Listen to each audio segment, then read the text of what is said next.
Hello दोस्तों, कैसे हैं आप सब। हमारी कहानियां देखने के लिए हमारे चैनल को सब्सक्राइब कीजिए और हाँ, बेल आइकॉन पर क्लिक करना मत भूलिएगा। सुकन्या के चेहरे पर कोई भाव नहीं थे।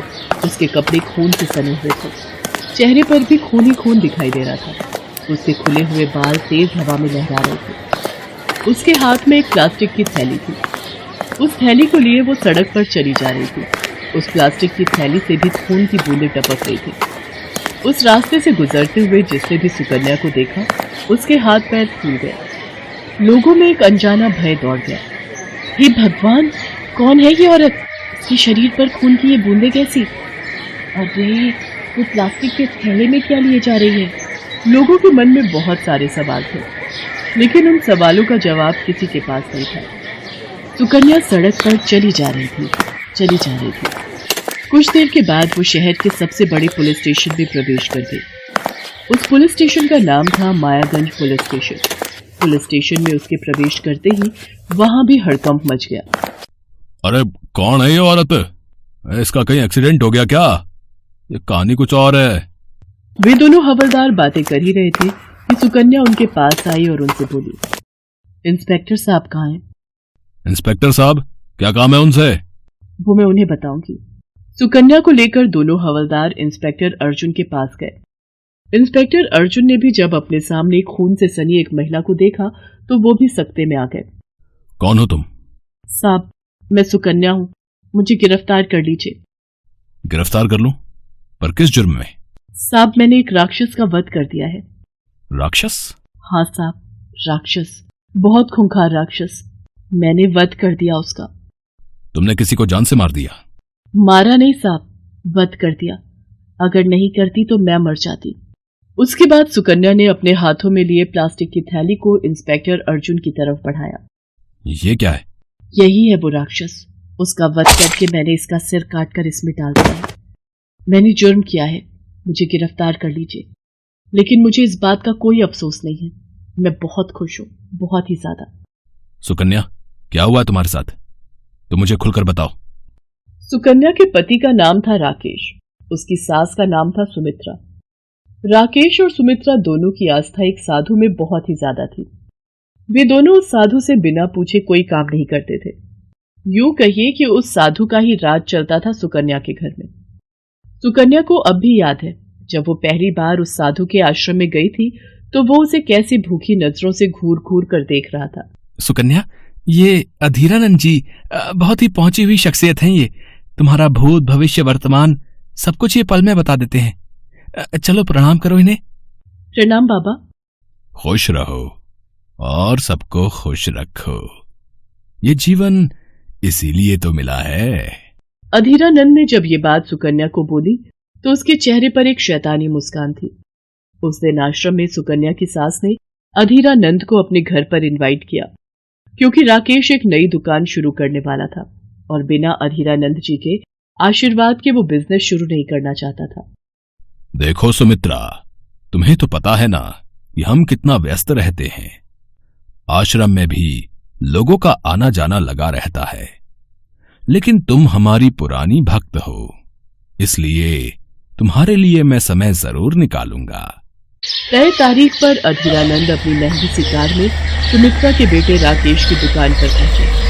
जैसे ही वो वहां पहुंचे, सुमित्रा और राकेश उनकी अगुवाई के लिए खड़े हो गए, लेकिन वो दुकान के अंदर नहीं गए। दुकान को बाहर से ही देखकर उन्होंने कहा कि मुझे ये जगह कुछ जम नहीं रही है।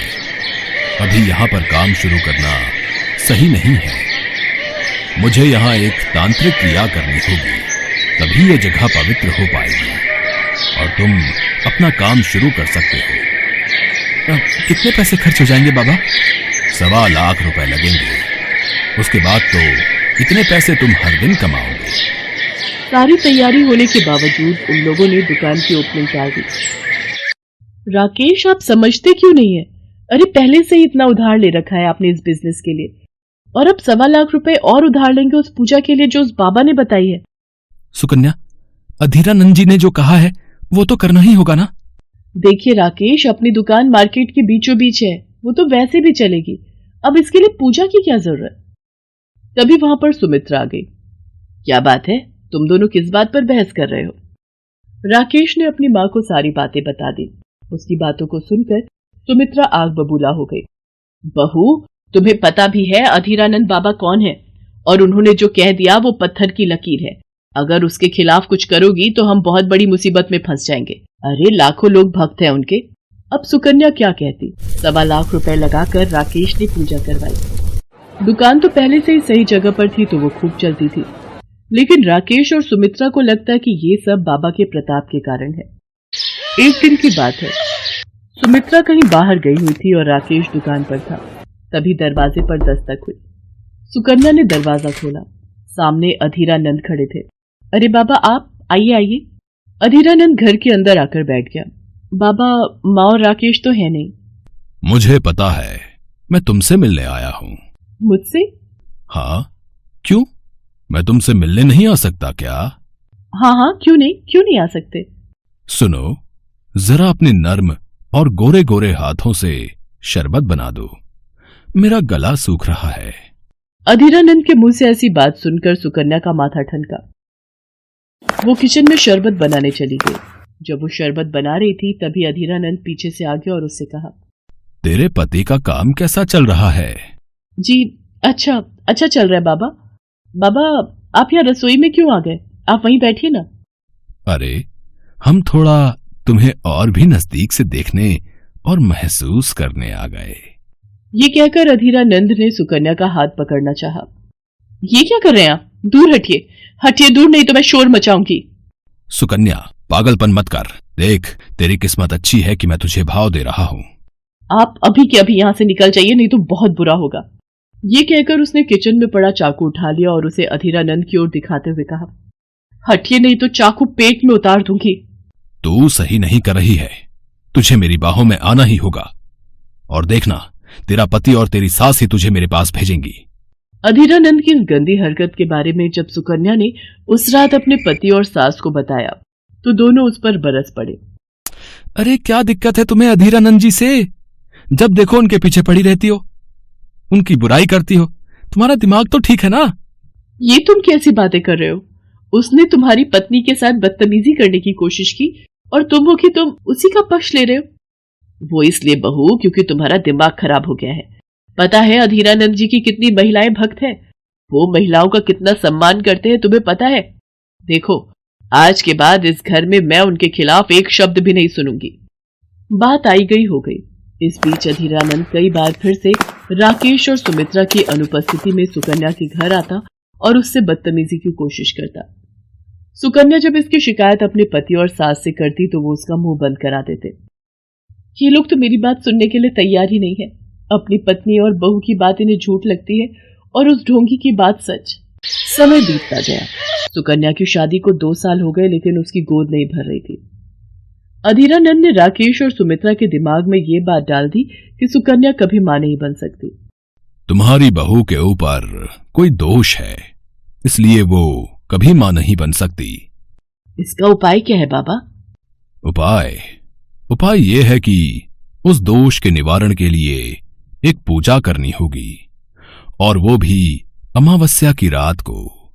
और उस रात सुकन्या को अकेले ही आश्रम में रहना होगा। मैंने इस पूजा के द्वारा कईयों की गोद भरी है। राकेश और सुमित्रा सुकन्या के लाख मना करने के बावजूद उसे आश्रम में छोड़कर वापस आ गए। अधीरानंद तो यही चाहता ही था। उस रात उसने सुकन्या से बदतमीजी शुरू कर दी। हटो, दूर हटो मुझसे, नहीं तो आज तुम्हारी वो गत करूंगी कि तू किसी को मुंह दिखाने लायक नहीं रहेगा। अरे, मुझ में कांटे लगे हैं क्या? देख, खुश रहो और सबको खुश रखो, और मैं तो तेरा भला करने वाला हूं। तेरी गोद में कुछ दिनों बाद एक बच्चा खेलने लगेगा। ये कहकर अधीरानंद ने सुकन्या को अपनी बाहों में भरना चाहा, लेकिन सुकन्या तो आज पूरी तैयारी करके आई थी। उसने अपनी साड़ी में छिपाया खंजर निकाला और उस खंजर के एक ही वार से अधीरानंद का सिर काट दिया। तूने हद कर दी थी अधीरानंद, हद। मैंने बहुत सहा, मेरा किसी ने साथ नहीं दिया, इसलिए आज मुझे तेरा वध करना पड़ा। तू औरत को समझता क्या है? औरत शक्ति है, शक्ति। उसे कमजोर मत समझ। इंस्पेक्टर अर्जुन और थाने के सभी लोगों की आंखों में अधीरानंद को लेकर बहुत गुस्सा था। सभी के जहन में एक ही बात चल रही थी कि सच में सुकन्या ने कोई हत्या नहीं की, वध किया है। सुकन्या ने जज के सामने सारी सच्चाई रखी और अधीरानंद की हत्या का कारण बताया। सुकन्या को 5 साल की सजा तो हुई, लेकिन उसे संतोष था कि उसने एक राक्षस के बोझ से समाज को मुक्त कर दिया। हेलो दोस्तों, कैसे हैं आप सब? हमारी कहानियां देखने के लिए हमारे चैनल को सब्सक्राइब कीजिए और हाँ, बेल आइकॉन पर क्लिक करना मत भूलिएगा।